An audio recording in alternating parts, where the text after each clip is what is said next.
Dr. Maya Richardson's morning started like any other Tuesday in Atlanta.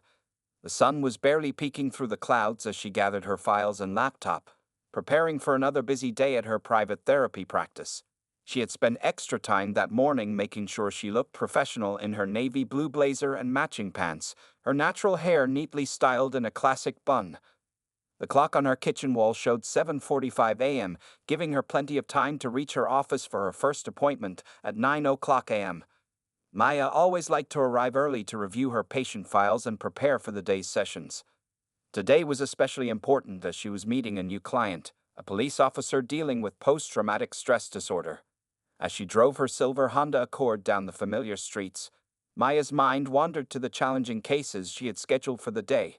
She had been a licensed therapist for 8 years now, specializing in trauma and racial bias counseling. Her practice had grown steadily, earning her respect among both her colleagues and clients. The traffic was heavier than usual that morning. A minor accident on the highway had forced her to take an alternate route through downtown. Maya glanced at her car's digital clock, 8:15 a.m.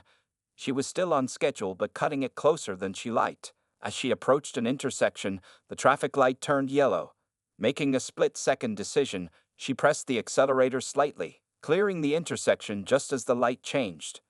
The flash of red and blue lights in her rearview mirror made her heart sink. Maya carefully pulled over to the right, positioning her car in a safe spot by the curb. She took a deep breath, remembering all the times she had counseled her clients about staying calm in similar situations. Her hands moved automatically to the steering wheel, keeping them visible as she had learned to do. A white police officer, who appeared to be in his mid-30s, approached her window. "License and registration, ma'am," he said, his tone clipped and professional. Maya noticed his nameplate read, "Officer Thompson." "Good morning, officer," Maya responded politely, keeping her movements slow and deliberate as she reached for her documents. "My license is in my purse, and I'll get the registration from the glove compartment." The officer watched carefully as she retrieved the requested items. Maya couldn't help but notice how his hand rested near his weapon, a subtle gesture that spoke volumes about ingrained biases she often discussed in her therapy sessions. "Do you know why I pulled you over?" Officer Thompson asked, examining her license with a slight frown. "I assume it's about the yellow light at the last intersection," Maya replied calmly, maintaining eye contact when the officer looked at her. "You ran a red light, ma'am," he stated firmly. "The light was already red when your vehicle entered the intersection." Maya wanted to disagree. She was certain the light had still been yellow, but her professional experience told her this wasn't the time for an argument. "I apologize, officer. I was trying to get to my office. That's no excuse for unsafe driving." Officer Thompson's expression remained skeptical as he looked between her and her license. Her professional attire and well-maintained car seemed to contrast with whatever assumptions he had made. "Where do you work?" he asked, his tone suggesting curiosity mixed with doubt. "I have a private practice downtown," Maya answered simply, choosing not to mention her credentials unless specifically asked. Years of experience had taught her that sometimes less information led to fewer complications. "I see," he replied, though his tone suggested he didn't quite believe her. "Wait here." He returned to his patrol car with her documents. Maya sat patiently, watching in her side mirror as the officer ran her information. The morning sun was higher now, and she could feel its warmth through the car window. Her phone showed 8:30 a.m.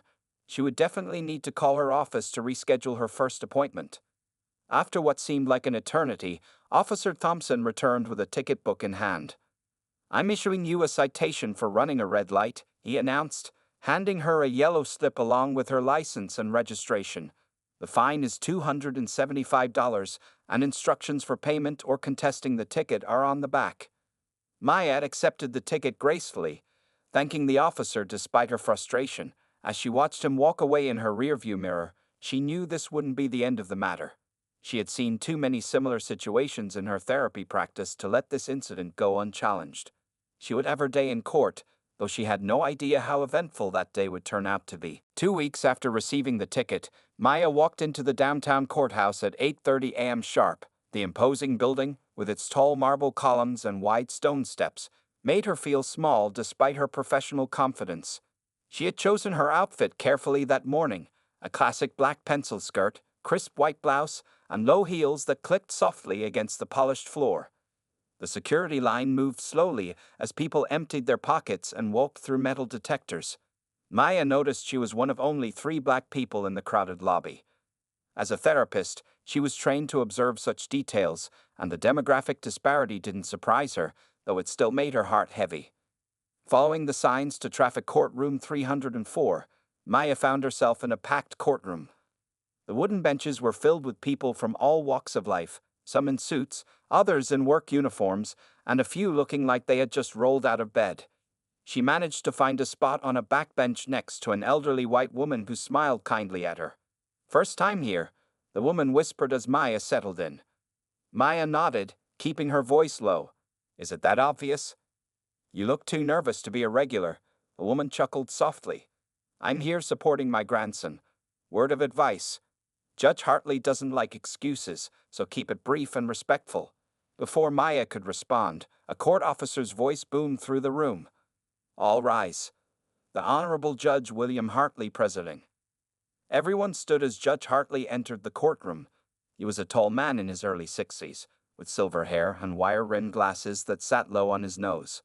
His black robe seemed to make him even more imposing as he took his seat at the bench. "Be seated," he commanded, his voice carrying authority that immediately silenced any remaining whispers in the room. Maya watched carefully as case after case was called. She noticed a pattern emerging that made her professional instincts kick in. Judge Hartley's tone and demeanor seemed to shift subtly depending on who stood before him. With well-dressed white defendants, his tone was almost fatherly as he reviewed their cases. But when minorities or less affluent-looking people approached the bench, his voice took on a harder edge. A young Hispanic man in work boots and paint-stained jeans tried to explain that he couldn't afford his speeding ticket. "Your Honor, I'm a single father working 2 jobs." "We all have responsibilities, Mr. Garcia." Judge Hartley cut him off sharply. "Perhaps you should have thought about your children before breaking the law.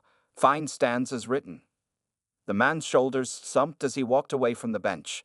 Maya felt her jaw tighten, recognizing the familiar dance of systemic bias she so often discussed with her clients. A well-dressed white businessman approached next, charged with the same offense as Mr. Garcia. "Your Honor, I was rushing to an important meeting." "Ah, yes, Mr. Thompson. I see you have a clean driving record otherwise." Judge Hartley's tone warmed considerably. "I'll reduce the fine by half. Just be more careful next time." Maya pulled out her notebook, the same one she used for session notes, and began documenting these interactions. Her therapeutic training kicked in as she observed the patterns of behavior, the subtle shifts in body language, and the varying tones of voice. "Richardson, Maya," the court officer finally called. Maya stood, smoothing her skirt and gathering her documents. As she walked toward the bench, she could feel Judge Hartley's eyes following her. His expression changed almost imperceptibly as he took in her professional appearance, a flicker of something. Surprise, perhaps. Crossing his face before his stern mask returned. "Ms. Richardson," he began, emphasizing the Ms. in a way that made Maya's spine straighten. "You're here contesting a ticket for running a red light. What's your excuse?" The condescension in his tone was familiar. She had heard it many times before, both personally and through her clients' stories. But Maya remained calm, drawing on years of professional experience in handling difficult situations. What happened next would change not only her day but the entire courthouse's approach to justice. Maya stood before Judge Hartley's bench, her case file held firmly in her hands. The fluorescent lights buzzed overhead, and she could feel dozens of eyes watching from the gallery behind her. The judge peered down at her over his reading glasses, his expression a mixture of boredom and mild irritation. "Your Honor," Maya began in a clear, steady voice, "I'd like to contest the timing of the light change. I believe it was still yellow when I entered the intersection." Judge Hartley's eyebrows rose slightly. "Officer Thompson's report states otherwise, Ms. Richardson. Are you suggesting a trained police officer doesn't know the difference between yellow and red?" A few chuckles rippled through the courtroom. Maya noticed how the judge's lips curled into a slight smirk, as if sharing a private joke with his audience. She had seen this behavior before, the subtle way authority figures sometimes tried to diminish others to maintain control. "No, Your Honor," Maya replied calmly. "I'm simply stating my observation of events." Additionally, I'd like to request a reduction in the fine amount. The judge's expression hardened. And why should I reduce your fine, Ms. Richardson? Do you have some special circumstances that make you above the law? Maya took a deep breath, maintaining her professional composure. I work with clients on a sliding scale, Your Honor, which means my income can vary month to month. The full fine would be a significant burden at this time. Judge Hartley leaned forward, his voice taking on a patronizing tone that made several spectators shift uncomfortably in their seats. So, you're telling me you're unemployed? Living off government assistance, perhaps? The assumption hung heavy in the air. Maya felt her throat tighten, but years of professional training helped her maintain her calm exterior. She noticed the elderly woman from earlier shaking her head in disapproval at the judge's words. No, Your Honor, Maya responded, her voice steady despite the mounting tension. I run my own private practice. A private practice? Judge Hartley's tone dripped with skepticism. And what sort of practice would that be? The way he emphasized the word practice made it clear he didn't believe her. Maya could hear whispers from the gallery behind her. She thought about all her clients who had faced similar moments of prejudice and discrimination. This was exactly the kind of situation she helped them navigate. I'm a licensed clinical therapist, Your Honor, Maya stated firmly. I specialize in trauma counseling and racial bias training. The whispers in the courtroom grew louder. Judge Hartley's face flickered with surprise before he quickly composed himself. A therapist? Do you have proof of these credentials? Maya opened her briefcase and pulled out her licenses and certifications. The court officer carried them to the judge, who examined them with growing discomfort. I've been practicing for 8 years, Maya continued, her professional training giving her the strength to push forward.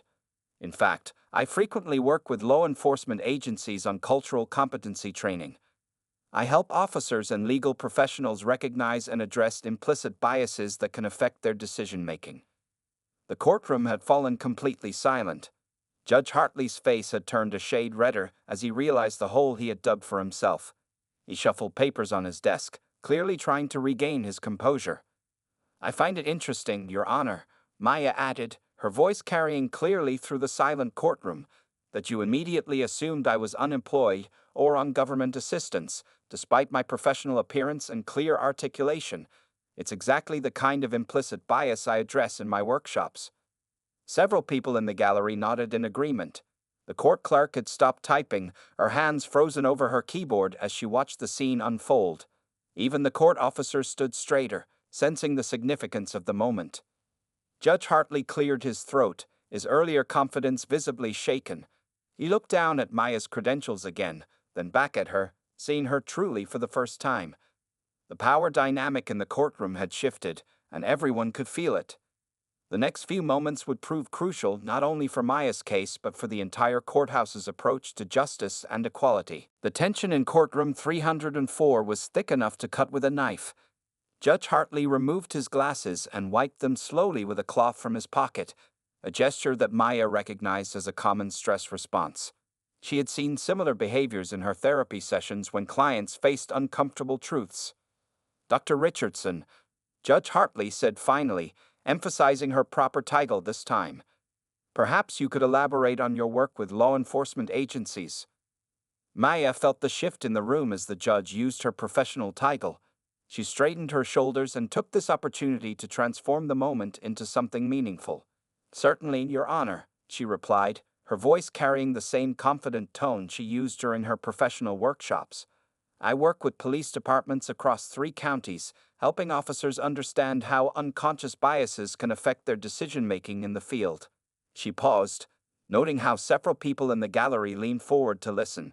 Even the court officer had turned slightly toward her, interest evident on his face. Last month, I conducted a workshop for the downtown precinct about traffic stops, Maya continued. We discussed how split-second decisions can be influenced by preconceived notions about a person's appearance, race, or economic status. These biases often operate without our conscious awareness. Judge Hartley's face had lost its earlier redness, replaced by a thoughtful pallor. He gestured for her to continue, his usual stern demeanor softening slightly. In fact, Maya added, Opening her briefcase again, I have some interesting statistics about traffic stop outcomes in our county. She pulled out a familiar report, one she often used in her presentations. Would you be interested in seeing how citation rates vary based on demographic factors? The judge looked at the growing number of eyes watching him from the gallery. The elderly woman who had spoken to Maya earlier nodded encouragingly from her seat. Even the court clerk had stopped pretending to type and was openly watching the exchange. Dr. Richardson, Judge Hartley spoke, his voice noticeably different from his earlier tone. I suspect you're about to tell me something that might make me rather uncomfortable. Growth often begins with discomfort, Your Honor, Maya responded gently, drawing on her years of experience in handling sensitive discussions. In my practice, I've found that the most meaningful changes happen when people are willing to acknowledge their discomfort and learn from it. A young black man in the gallery whispered amen, loud enough for several people to hear. Someone else murmured in agreement. Your Honor, Maya continued, every day in my practice, I see people struggling with the effects of prejudice and bias. Some are victims, some are perpetrators, and many are both. The real breakthrough comes when people in positions of authority are willing to examine their own biases openly. Judge Hartley picked up Maya's credentials again, studying them more carefully this time. She could see him taking in her impressive list of qualifications, her doctorate from Emory University, her specialized certifications in trauma counseling, and her extensive experience in cultural competency training. The interesting thing about bias, Maya added, her voice warm but professional, is that it doesn't make someone a bad person. We all have biases. The question is, what do we do when we recognize them? The courtroom remained silent, but it was a different kind of silence now, not the tense quiet of earlier, but rather the thoughtful pause that comes before understanding. Maya noticed several people nodding, including some of the white defendants who had witnessed the earlier exchanges. Judge Hartley placed both hands on his desk and leaned forward slightly. The stern mask he usually wore had cracked, revealing something more human underneath. In that moment, he wasn't just a judge looking down from his bench. He was a person confronting his own prejudices in front of a room full of witnesses. Dr. Richardson, he said, his voice carrying a new note of respect, I believe you've given us all something important to think about today. He paused, looking around the courtroom before focusing back on Maya. Would you be willing to continue this discussion in my chambers after today's session? The question hung in the air, representing something much larger than a simple conversation about a traffic ticket. It was an opportunity for real change, not just for one judge, but potentially for the entire courthouse system. After the morning session ended, Maya found herself in Judge Hartley's chambers. The room was exactly what she expected: dark wood panels, leather-bound law books, and certificates covering the walls. The judge had removed his black robe, and in his gray suit, he looked more human, more approachable. Please, have a seat, Dr. Richardson, Judge Hartley said, gesturing to a leather chair across from his desk. His voice had lost its earlier harshness, replaced by something that sounded almost like embarrassment. Maya sat down, placing her briefcase beside her. She noticed a family photo on his desk, the judge with what appeared to be his daughter at her college graduation. The young woman was smiling proudly in her cap and gown, standing next to a black female friend in matching graduation attire. I owe you an apology, Judge Hartley began, running a hand through his silver hair.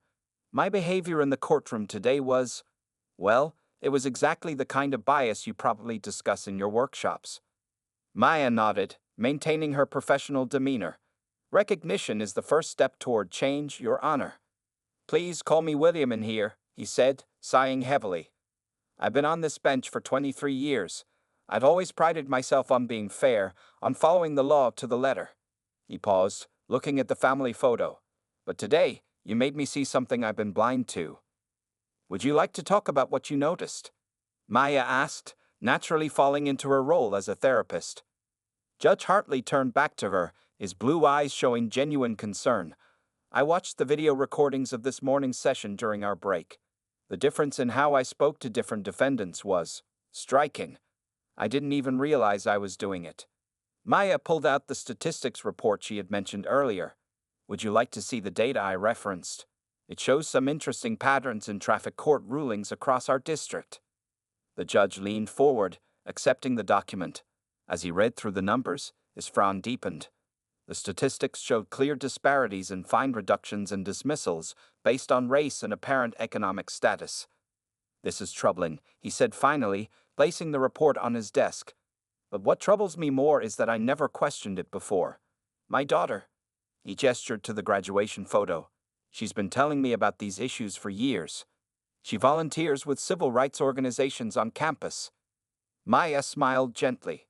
"Sometimes it takes a personal experience to open our eyes to larger truths."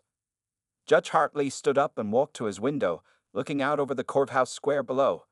"You know, I was planning to retire next year," he said quietly. "But now I'm thinking, maybe I have some important work to do first."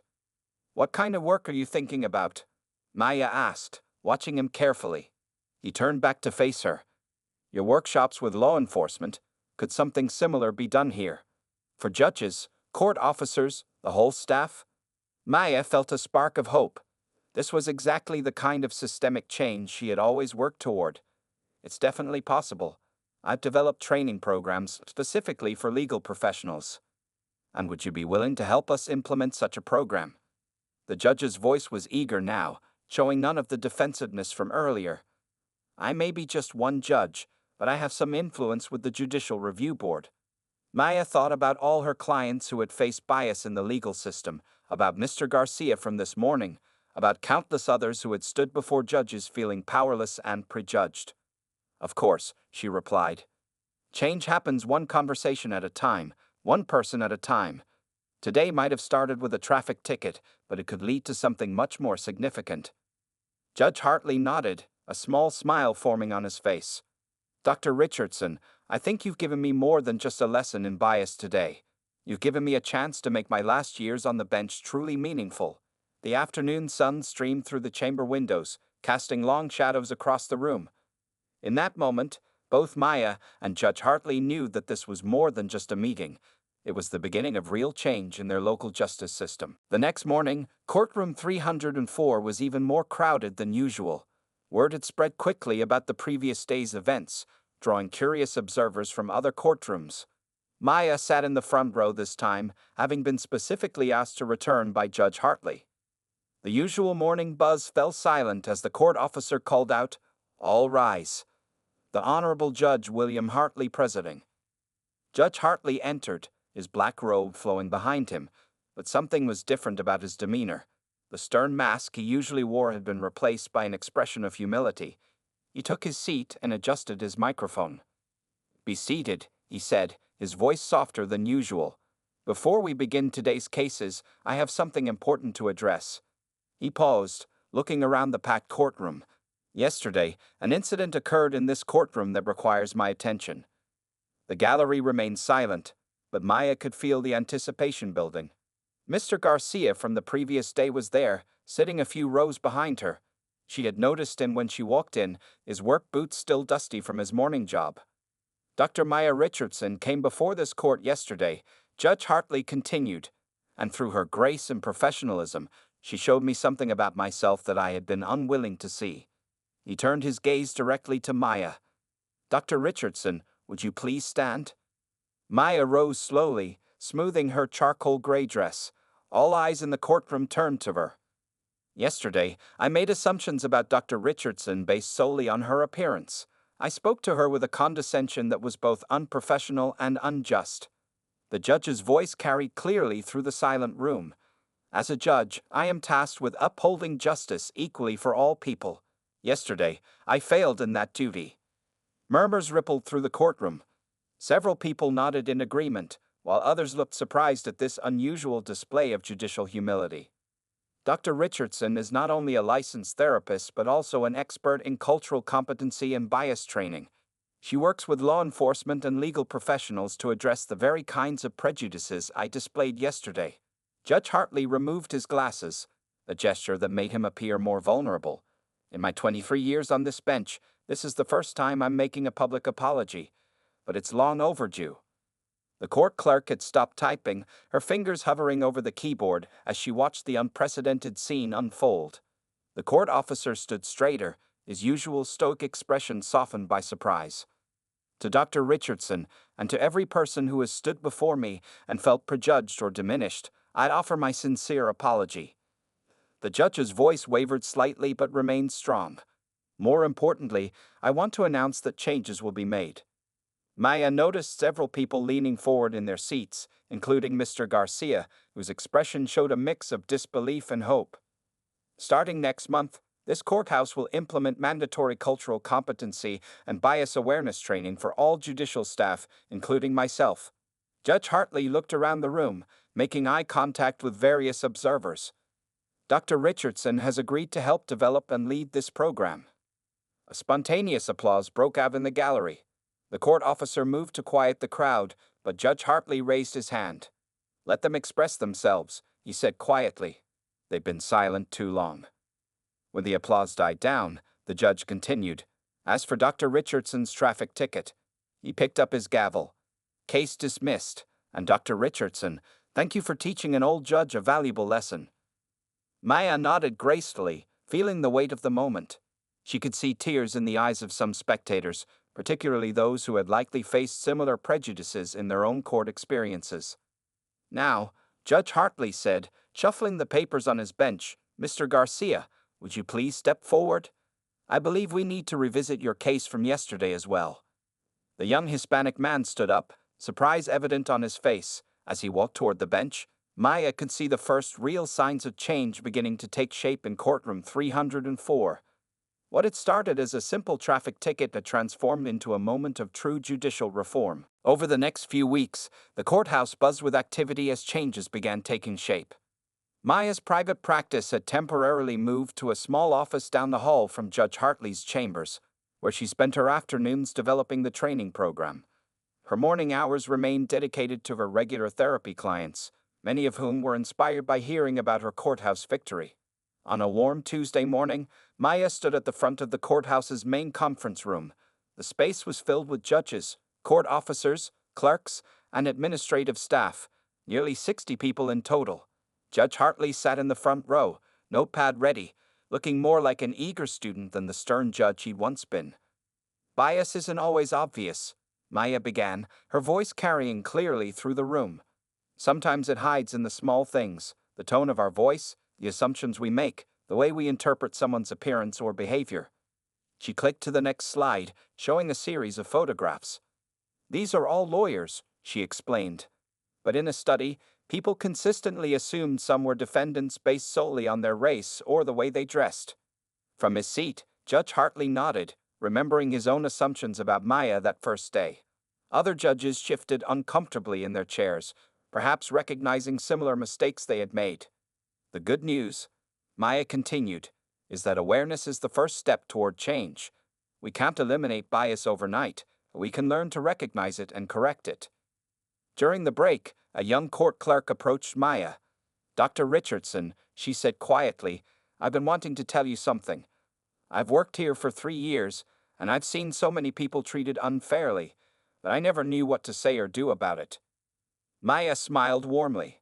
"And now I feel like we finally have permission to speak up," the clerk replied. "Yesterday, I heard a colleague make assumptions about a Spanish-speaking defendant. Instead of staying quiet, I suggested we get a proper translator. It felt good to say something."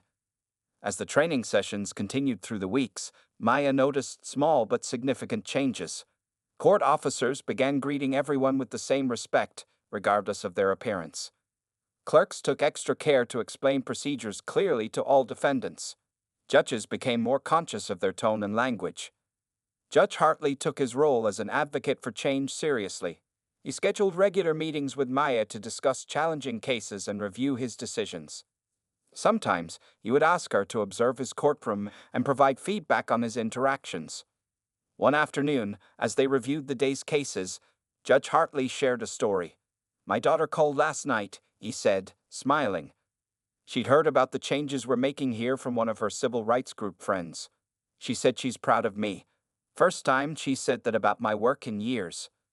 Maya noticed a small photo frame on his desk that hadn't been there before. It showed a young black boy in a graduation cap. "My grandson," Judge Hartley explained, following her gaze. "My daughter adopted him last year. I keep thinking about the world he's going to grow up in, the way people might treat him. It makes all of this even more important." The transformation wasn't limited to the courthouse. Word spread through the legal community, and soon other districts began requesting similar training programs. Maya found herself hiring additional staff to meet the growing demand for cultural competency training. Mr. Garcia, whose case had been revisited that first day, became an unexpected ally. He volunteered to share his story at training sessions, talking about how it felt to be prejudged and then to witness the power of change. His children sometimes came to the courthouse after school, proud to see their father contributing to important reforms. 1 month into the program, Maya stood in courtroom 304, watching the afternoon session. The atmosphere had changed noticeably. There was more patience, more understanding, and most importantly, more genuine justice being served. As she observed the young black woman explaining her case to Judge Hartley, Maya heard none of the condescension that had been directed at her that first day. The traffic ticket that had brought her here had become so much more than a simple citation. It had become a catalyst for real change, proving that sometimes the most powerful transformations begin with a single moment of courage and truth. 1 year had passed since Maya's fateful day in traffic court.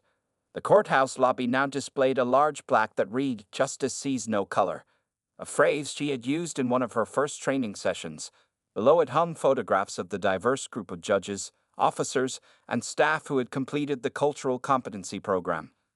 On this particular morning, Maya sat in the back of courtroom 304, watching a ceremony that would have seemed impossible just 12 months ago. Judge Hartley stood at his bench, but today he wasn't hearing cases. Instead, he was presenting certificates to the first graduating class of the Courthouse Cultural Competency Program. When Dr. Richardson walked into this courtroom a year ago, Judge Hartley began, his voice carrying the warmth that had become his trademark. She didn't just contest a traffic ticket. She challenged us to be better, to see our biases and work to overcome them. The room was packed with courthouse staff, local media, and community members. Mr. Garcia sat in the front row with his children, all dressed in their Sunday best. His oldest daughter was now interning at the courthouse, inspired by the changes she had witnessed. In the past year, Judge Hartley continued, "We've seen remarkable changes. Our fine reduction rates now show no statistical difference across racial or economic lines. Our customer satisfaction surveys have improved by 60%. But most importantly, people tell us they feel heard and respected in our courthouse." Maya thought back to all the small victories over the past year. She remembered the elderly white bailiff who had tears in his eyes after realizing how his behavior had intimidated minority defendants. She thought of the young Hispanic clerk who was promoted to supervisor after showing exceptional leadership in implementing the new training protocols. The judge held up a thick folder. "I have here the results of our first-year audit. Our program has been so successful that 5 other courthouses in the state have adopted our model. Dr. Richardson's curriculum is now being considered for statewide implementation." Maya felt a gentle tap on her shoulder. She turned to see the elderly woman who had sat next to her that first day in court. "I knew something special was happening that day," the woman whispered, squeezing Maya's hand. "My grandson now works as a court translator, helping Spanish-speaking families understand their rights." At the front of the room, Judge Hartley was calling up each graduate. The line of people receiving certificates looked like America itself, diverse in age, race, and background. Each person had a story of how the program had changed their perspective. "And now," Judge Hartley announced, "I have one more announcement to make." He paused, looking directly at Maya. "As many of you know, I was planning to retire this year. However, I've decided to stay on for 2 more years to help establish this program in other districts. And I'm pleased to announce that Dr. Richardson has been appointed to the State Judicial Review Board as Special Advisor on Cultural Competency." The applause was thunderous. Maya felt tears forming in her eyes as she stood to acknowledge the crowd. This was never about a traffic ticket. It was about creating lasting change in a system that affected thousands of lives. After the ceremony, as people mingled over coffee and cake, a young black law student approached Maya. "Dr. Richardson," she said excitedly, "I read about what you did here. It inspired me to focus on judicial reform in law school. Would you consider being my mentor?"